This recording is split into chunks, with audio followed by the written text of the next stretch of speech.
Сәлеметсіздер ме, балалар? ұбт-ға дайындық сабақтарымызды одан әрі жалғастырамыз. Бүгінгі сабақтың тақырыбы термодинамика, термодинамикалық параметрлер. Біз жылулық құбылыстарды зерттеудің екі әдісі бар дегенбіз.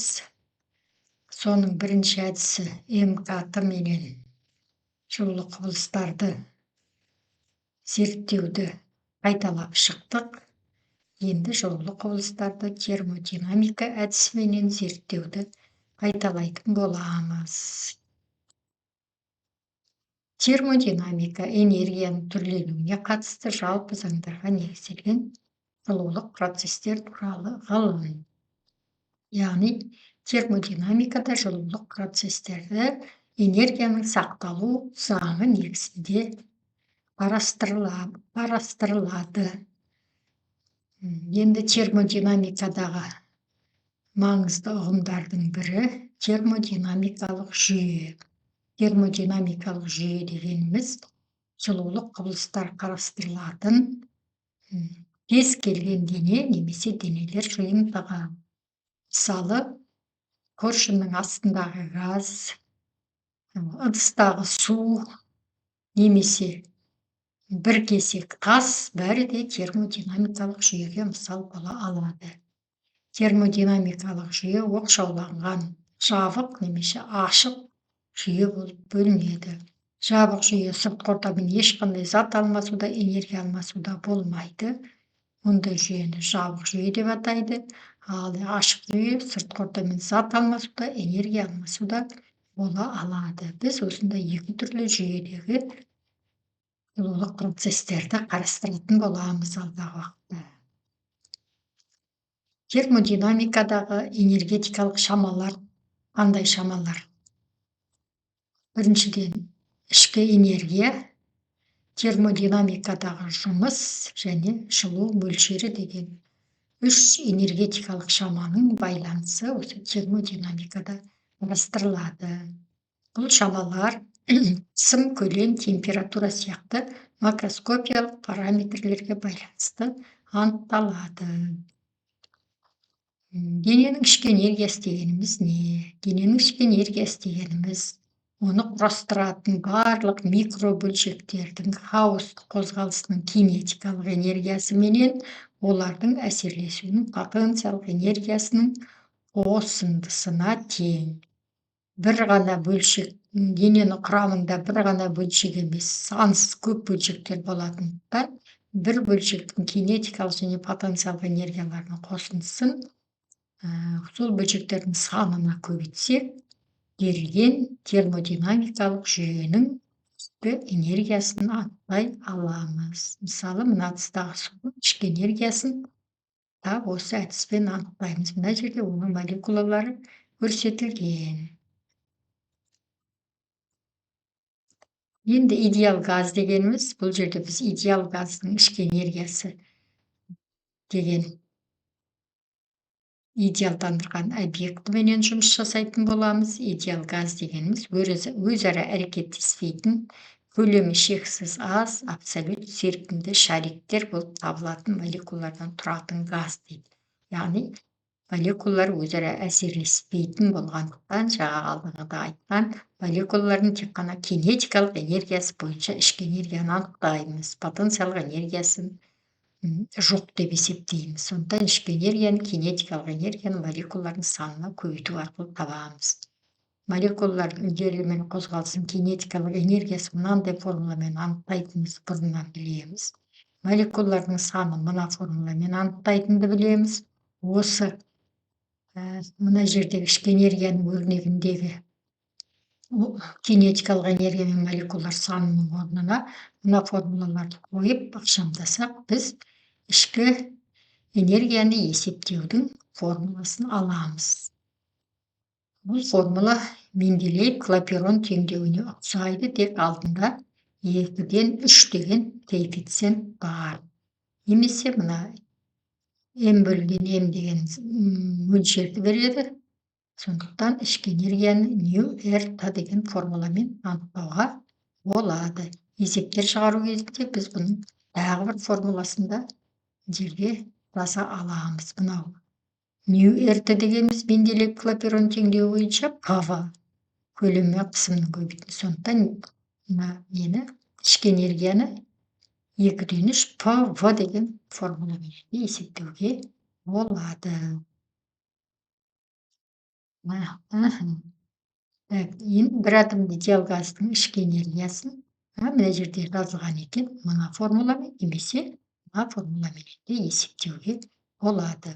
Енді температураның өзгеруіне байланысты идеал газдың ішкі энергиясы да өзгере алады. Ішкі энергияның өзгерісін температураның айырмасы арқылы анықтаймыз. Екінші күйдегі температурада бірінші күйдегі температурасын алып тастау арқылы немесе 2/3 μR дельта Т. Температураның өзгерісі 2/3 μR дельта Т немесе 2/3 П дельта В деген формуламен де анықтауға болады. Формуланың қорытуы бәрі анық, нақты жазылған. Кейін өздері қайталап қараған кезде мұқият қарап түсініп алуларыңызға мүмкіндіктеріңіз бар.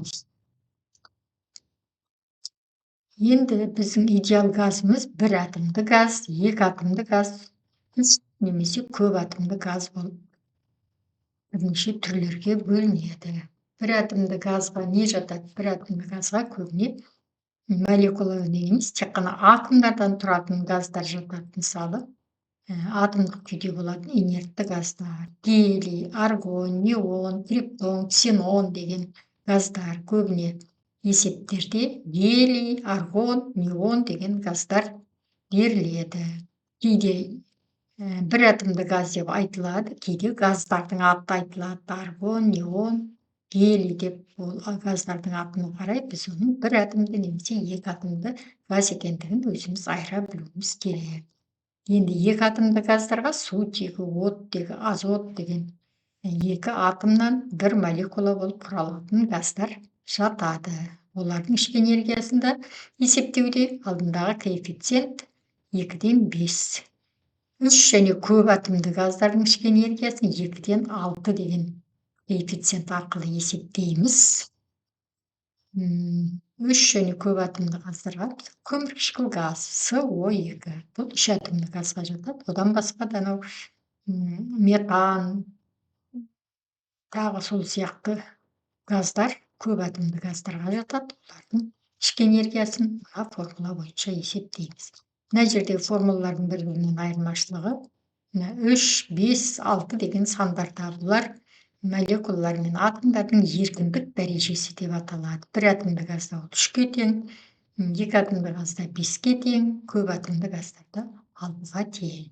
Бұл формулаларды да білу өте маңызды. Бұл формулаларды жаттау, ішкі энергияның формуласын жаттаудың ешқандай қиындығы жоқ. Менделеев клапейрон теңдеуін білсеңіздер, соның алдына 2/3, 2/5 деген коэффициенттерді қоя саласыздар. Солай жаттайсыздар. Енді дененің ішкі энергиясы өзгере алады дедік. Дененің ішкі энергиясын өзгертудің тәсілдері, бірнеше тәсілдері бар. Соның біреуі, бірнеше емес, екі тәсілі бар. Соның біреуі жұмыс істеу арқылы. Мысалы, денені ұру арқылы, бір-біріне үйкеу арқылы оны қыздыруға, температурасын жоғарылатуға болады. Мына жерде алғашқы адамдардың тасты бір-біріне үйкеу арқылы от шығарып алуының мысалы көрсетілген. Яғни денелердің үйкелісу арқылы, жұмыс жасау арқылы дененің ішкі энергиясын арттыруға болады. Жұмыс істеудің басқа да мысалдары көрсетілген. Мысалы, поршынның астындағы газ поршынды итеріп, қозғап жұмыс жасай алады. Бұл газдың жұмысы болып есептеледі. Жұмысты жасайтын газды құрап тұрған молекулалар өздерінің ретсіз қозғалысының нәтижесінде поршынның қабырғаларын соққылап, итеріп жұмыс жасай алады. Яғни газ ұлғайған кезде жұмыс жасайды деп айтамыз бұл жағдайда. Бұл кезде де газдың ішкі энергиясы өзгереді. Жұмыс жасаған кезде газдың ішкі энергиясы азаяды. жұмыс жасаудың есебінен. Газды астынан қыздыратын болсақ, онда ол жағдайда да газ ұлғаяды. Қыздырудың нәтижесінде газдың ішкі энергиясы артып, соның есебінен жұмыс жасай алады дейміз. Енді жаңа екінші әдісі жылу беру арқылы дененің ішкі энергиясын өзгертуге болады. Яғни дененің ішкі энергиясын өзгерту үшін оның температурасын өзгертуіміз керек, я қыздыруымыз керек, я салқындатуымыз керек. Міне жылу беру арқылы ішкі энергия өзгерген кезде, яғни сырттан жылу берілсе, дененің ішкі энергиясы артады, ал дене өзінің жылуын сыртқа беретін болса, онда ішкі энергиясы кемиді. Дененің ішкі энергиясын өзгертудің 3 тәсілі бар. Ол жылу өткізгіштік. Мысалы, мына шәйнекке, стаканға құйылған ыстық шәйдің энергиясы мына стаканға беріледі. Яғни жылу өткізгіштік арқылы стаканның жылу ішкі энергиясы немесе шайға салынған қасықтың ішкі энергиясы артады. Конвекция әдісіменен сұйықтарға беріледі жылу. Сұйықтарды қыздыру үшін үнемі біз астынан қыздырамыз. Қызған сұйық ағыны жоғары көтеріліп, сұйықтың ішінде ағын пайда болады. Сұйықтың жаңағы жоғары көтеріліп қозғалуын біз конвекция деп атаймыз. Үшінші әдісі сәуле шығару арқылы. Қазанның астына от жанып жатыр, оттан энергия адамға сәуле шығару әдісіменен, немесе күннен энергия жерге сәуле шығару әдісіменен беріледі. Яғни ішкі энергияның өзгертудің 2 тәсілі жұмыс жасау және жылу беру. Жылу берудің өзінің 3 әдісі бар екендігін білген абзал. Бұл да оның тапсырмаларында міндетті түрде болатын, сұралатын сұрақтар. Сонымен қорытындылайық, идеал газдың ішкі энергиясы тек қана температураға тәуелді екендігін көрдік. Қыздырған кезде ішкі энергия артады, салқындаған кезде ішкі энергиясы кемиді. Егер газдың температурасы өзгермесе, ішкі энергиясы да өзгермейді деген қорытынды жасаймыз. Сонымен 1 атомды, 2 атомды, 3 атомды идеал газдың ішкі энергиясын есептеудің және ішкі энергиясын өзгерген жағдайдағы ішкі энергиясының өзгерісін есептеудің формулаларымен таныстық және ішкі энергияны өзгертудің 2 тәсілімен таныстық. Енді осы алған теориялық білімдерімізді практикалық тапсырмаларды орындау арқылы шыңдаймыз.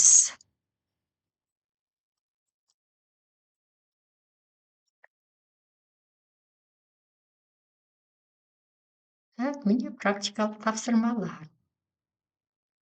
Практикалық тапсырмалар. Практикалық тапсырмалар әлі ашылмай жатыр ма?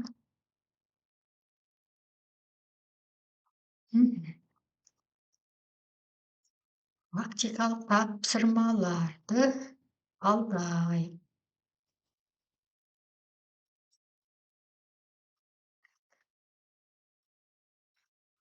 Ой, қайда жүр? Қалам қайда жүр? Мына жақта жүр екен. Қалам мына жерде жүр. Қазір алайық қаламды.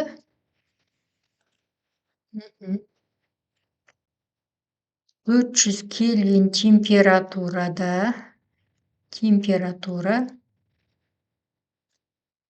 3 моль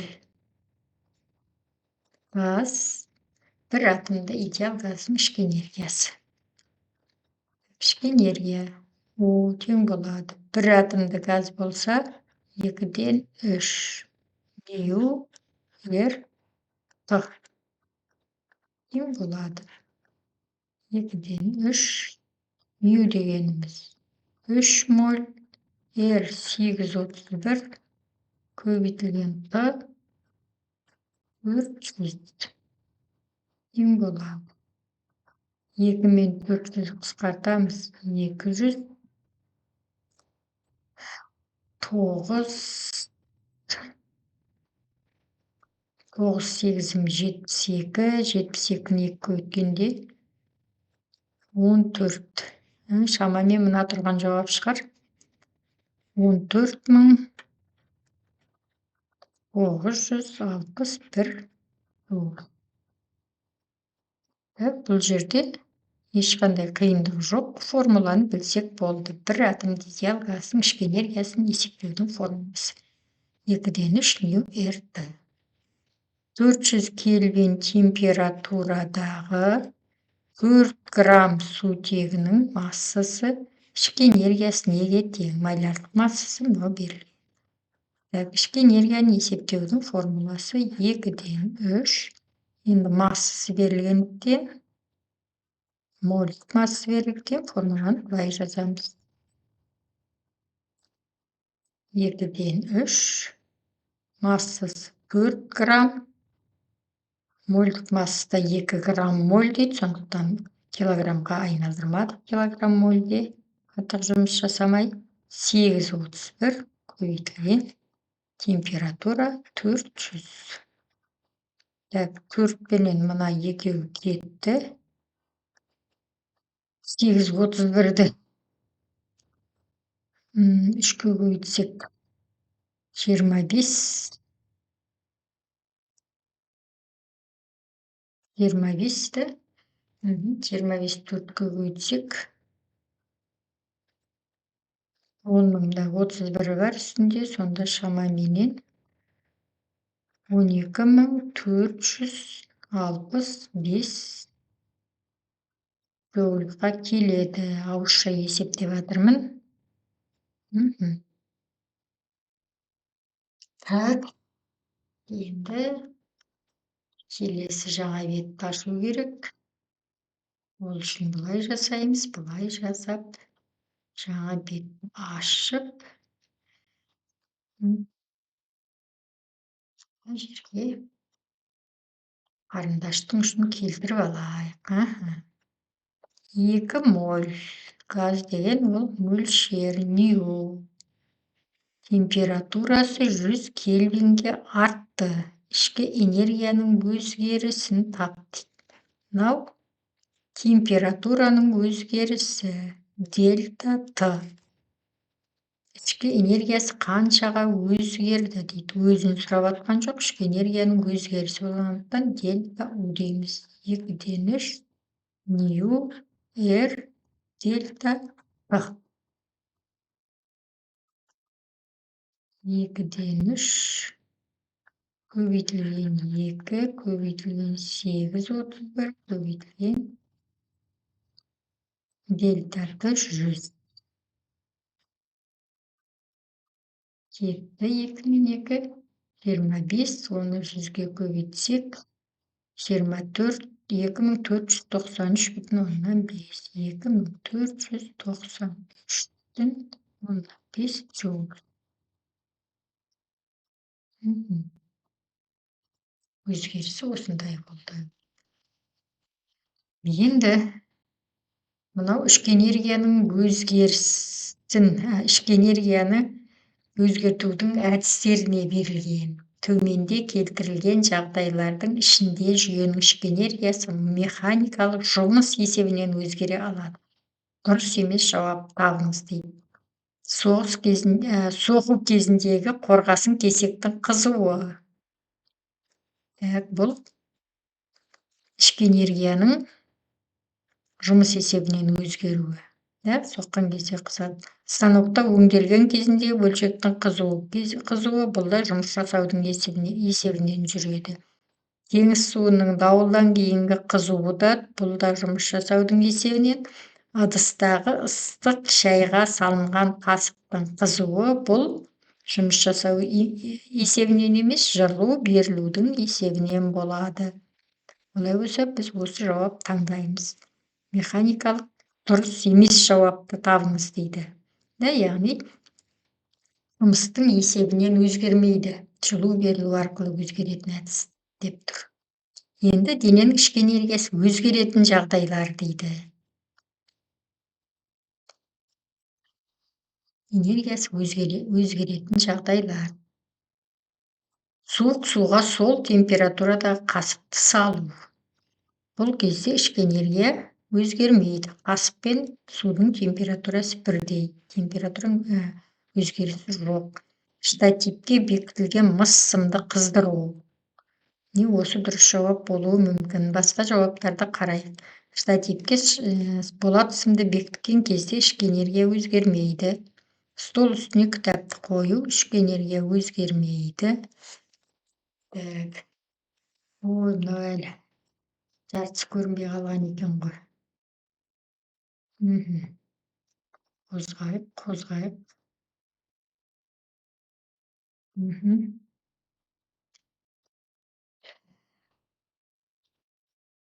Штангенциркуль мыс сымның ұзындығын өлшеу. Бұл кезде ешқандай температураның өзгерісі болмайды. Ыстық суға сол температурада қасықты салу. Осы кезде ішкі энергиясы, қасықтың ішкі энергиясы жылу берілу әдісіменен өзгереді. Бұл көп жауап тапсырма екен. Мына екі жауапты белгілеп, тиісті 2 балымызды аламыз.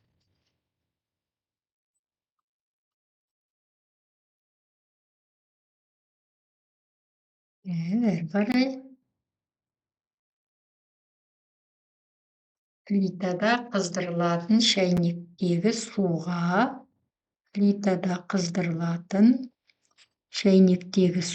жылу берілудің тәсілі.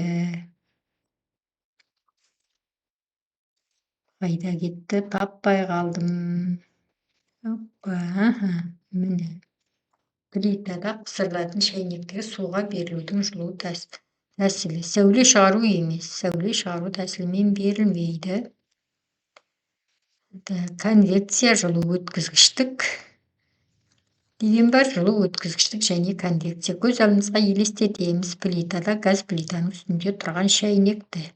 Әуелі жылу, яғни газдың жанарғысындағы жалыннан шәйнекке бірінші жылу беріледі, шәйнек қызады, яғни жылу өткізгіштік әдісімен, сосын шәйнектен жылу конвекция әдісімен суға беріледі. Сондықтан мына нұсқаны таңдаймыз. Бір атомды идеал газдың 2 молін қыздырған. Неше градусқа қыздырған? 50 градусқа. Яғни газдың температурасы мынаншаға өзгерді, мынанша градусқа, мынанша кельвинге қыздырған десе, ол өзгерді деген сөз. Ал жаңағы температураның 2 мәні берілсе, онда соңғысынан бастапқысын алып, температураның өзгерісін анықтаймыз. Яғни бұл жерде бізде 50 градусқа қыздырған деген сөз температураның өзгерісі.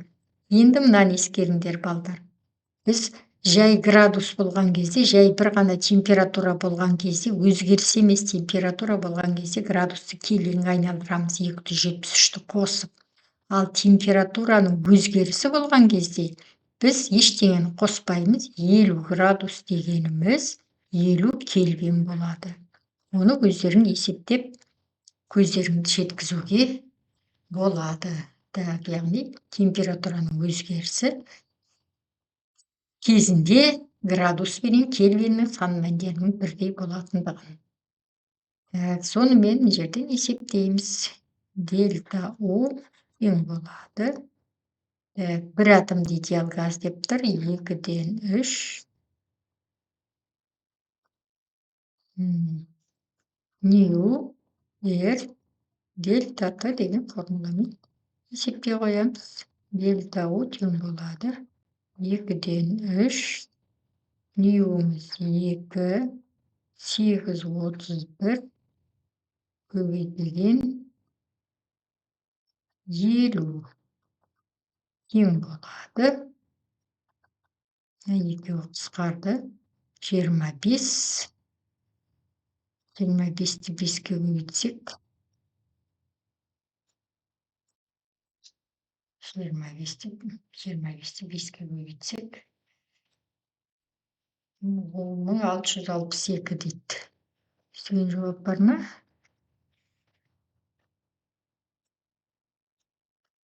Мына жерде екісі бар екен, 2-ні қысқарды. Да? 2-ден 3, 2 мольіміз дұрыс па? 50. Бұл жауап дұрыс емес сияқты ғой. Так. 25-ті 5-ке көбейткенде дұрыс. 125 болады. Так, қайда кетті мынау? 1246,5 джоуль. Так, минут. Қайталап айтам. Температураның өзгерісі кезінде градустағы температураның градус Цельсийден берілген мәні кельвиннен берілген мәніне тең болады. 273-ті қосып шатысып жүрмеңдер. Егер 273-ті қосып есептейтін болсаңдар, сіздер мына жерде жауап алатын сияқтысыздар. Сондықтан осыған мұқият болыңыздар. Енді мына соңғы тапсырма графиктік есеп. Газ бір атомды идеал газдың ішкі энергиясының өзгерісін тап дейді. Графикке қарасақ, қысым мен көлем берілген, яғни қысым мен көлем арқылы есептейтін ішкі энергияның өзгерісінің формуласын жазамыз. U2 минус U1. Ол тең болады. U2 2-ден 3 P2V2 минус 2-ден 3 P1 арқылы өрнектейміз. Немесе есептейміз. Немесе 2-ден 3-ті жақшаның сыртына шығарып жіберіп, ішінде P2V2 минус P1 V1-ді қалдырамыз. Осылай есептейміз. 2-ден 3 қараймыз. Енді P2 стрелкаға көңіл бөлеміз. Графиктегі газдың бірінші күйі мына жер, екінші күйі мына нүкте. Екінші күйдегі қысым 1 мегапаскаль дейді. Мегапаскаль деген 10-6 дәрежесі деген сөз. Көбейту. Осы нүктедегі көлем 10 литрмен берілген дейді. 10-ды көбейтем 10-ның минус 3 дәрежесіне, сонда 10-ның минус 2 дәрежесі болады. Минус бірінші күйдегі қысым 4 көбейтілген 10-ның 6 дәрежесі көбейту. Көлем 40 көбейтілген 10-ның 3 дәрежесі, немесе 4 көбейтілген 10-ның минус 2 дәрежесі. Тең болады. Мына жерге символдарымызды дағы құттай көтеру керек. Так, стрелка қайда? Көтереміз. Қарындашты аламыз. Мына жерге келеміз. Так, тең болады деп жалғастырайық. 2-ден 3 көбейтілген. Мынау 10-ның 4 дәрежесі болады. 6 дәрежені минус 2-ні қосамыз. 10-ның 4 дәрежесі минус 4-ті 4 көбейтеміз. 16 көбейтілген 10-ның 4 дәрежесі. Тең болады. 2-ден 3 көбейтілген минус 16-дан, мына жерде 1 ғой, 1-ді алып тастаймыз, минус 15 көбейтілген 10-ның 4 дәрежесі. Тең болады. Таңба минус болады. 15 3-ке бөлем 45, 45-ті 2-ге бөлсем 22,5 көбейтілген 10-ның 4 дәрежесі. Немесе минус 225, өтірді бір орынға жылжытамды. Мынаның 4 дәреженің біреуін кемітем. 3 дәрежесіндегі джоуль. Немесе бұл минус 225 килоджоуль. Бұл нағыл деген сөздік жауап. Мынау неге теріс таңба нені білдіреді? Ішкі энергияның өзгерісі теріс болып шықса, минуспен шықса, бұл газдың ішкі энергиясының кемігендігін көрсетеді. Яғни алдында минус таңбасы бар энергияның мәні энергияның өзгерісінде оның кемігенін, ал плюс таңбамен шықса, оның ішкі энергиясының артқанын білдіреді. Мына жерде мұқият болыңыздар. Энергияның өзгерісі, кез келген шаманың өзгерісі деген соңғы мәннен бастапқы мәнін алу. Соңғы мәннен бастапқы мәнін аламыз. Көбіне балдар терістен шығып кетеді, алынбайды деп мыналардың орнын ауыстырып жіберсеңдер, онда сіздерде мына жауап шығады, плюс 225 шығады. Бұны белгілесеңдер, сіздер бір балдарыңыздан айырыласыздар. Сондықтан бұндай есептерді шығарған кезде мұқият болу керек. Әр сан, әр әріп өзінің орнында тұруы керек. Мінекей, сонымен балдар, біз бүгінгі 20-шы сабағымызды да аяқтадық. Қош сау болыңыздар. Келесі сабаққа дейін.